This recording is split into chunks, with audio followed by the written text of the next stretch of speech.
Isa ka rin ba sa 73% ng Pinoy na ayaw ng pro-China bets? Kung oo, makinig ka. Kasi yung impeachment, yung ICC, walang-wala yan sa kukwento ko sa inyo.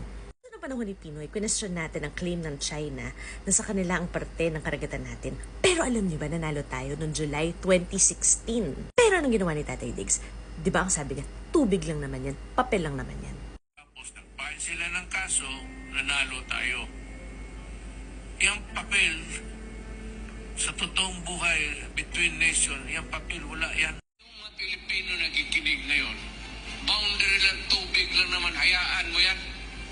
Mismo mula sa Facebook page ng PDP Laban, naglabas sila na PDP Laban meets with Chinese Communist Party counterparts. Tatandaan niyo rin ba yung gentleman's agreement na napakaugong noong unang panahon na inamin ni Harry Roque para lang bawiin ni Sal Panelo?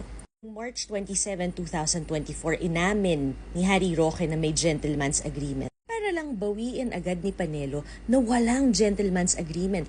Tapos sinabi pa ni Tatay Diggs na wala ring gentleman's agreement. They denied it. But pagkatapos i-deny ni Tatay Diggs, siningil siya ng China.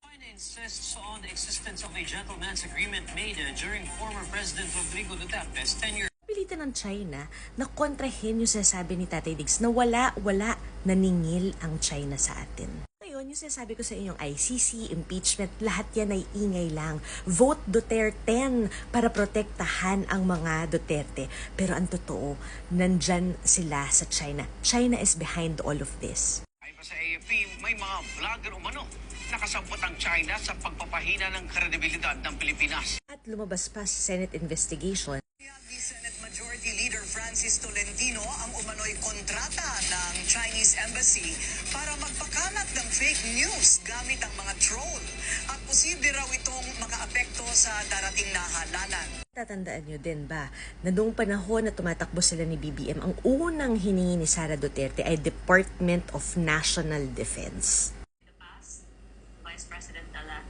Sara has indicated that she would be interested in the Department of National Defense. Buti na lang hindi yun binigay sa kanya ni Bongbong Marcos. Kasi si Bongbong Marcos, kaya niyang tindigan ang Pilipinas laban sa China. Hindi siya nagpakita ng takot, hindi kayo tinakot na Pilipino, pero tumindig siya. Napalabas ng mga Duterte na ito ay pagpili between China or America. It's not true. Iba't ibang bansa na ang tumutulong at nagsasabing nandito kami para sa inyo, Pilipinas, hindi lang po Amerika. Buo ang suporta ng mga bansang kasapi sa Group of Seven sa 2016 International Arbitral Ruling kung saan ibinasura ang ginagawang pag-angkin ng China sa malaking bahagi ng South China Sea. Gitna ng mga pambubuli ng China, kasado na bukas ang gagawing maritime cooperative activity ng Pilipinas, Australia, Japan at Amerika. And visiting Malaysian Prime Minister Anwar Ibrahim have agreed to further enhance the defense and security ties between their countries as they tackle the South China Sea issue.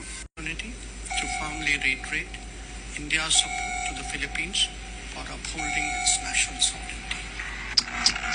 Nagpahayag ng pagkabahala ang European Union or EU delegation sa bansa ukol sa paulit-ulit na pangaharang sa West Philippine Sea. Pa lang yung desisyon ng arbitral tribunal. Yung tinatawag niyong weak leader na si Bongbong Marcos, hindi takot sa China. Hindi kayo ever tinakot na hindi natin kakayanin ang China. Let's make a deal with China. Stop claiming our territory. Stop harassing our fishermen and let them have a living. Stop ramming our boats. Stop motor cannoning our people.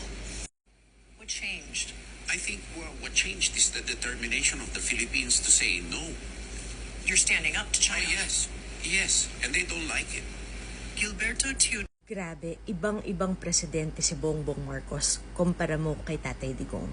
Ninyo, gawain na lang ninyo kaming province, Fujian, pati Philippine province o China. Di wala tayong problema. Meron kang kagaya ni Marcoleta na tumatakbong senador. Isipin po natin, Sarah, there is nothing as West Philippine Sea. Wala po yun. That is a creation by us. Meron ding kagaya ni Camille Villar. Hello ma'am, pwede matanong?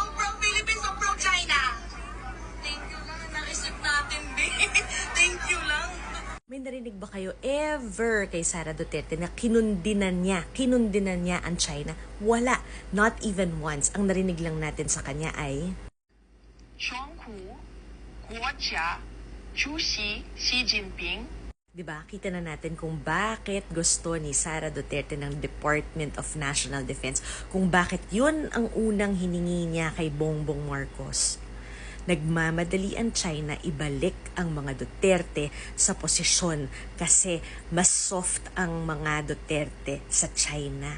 Kaibigan ni Tatay Diggs ang China. Mas pinapaboran ni Tatay Diggs ang China. So mag-ingat kayo guys na ang boto nyo ay hindi masayang kasi ngayon more than ever kailangan ng Bongbong Marcos ng mga senador na talagang pro-Philippines and anti-China.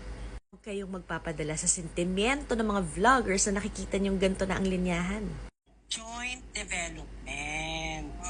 Joint development. Diba?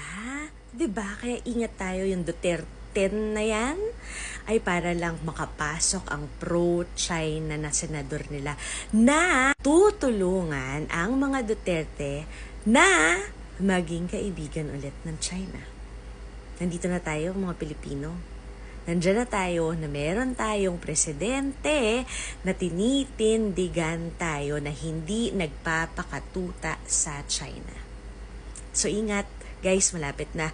Monday na, isang kembot na lang, pipili na kayo at sana makita nyo ang buong storya kung bakit nagmamadali ang mga Duterteng maupo ulit.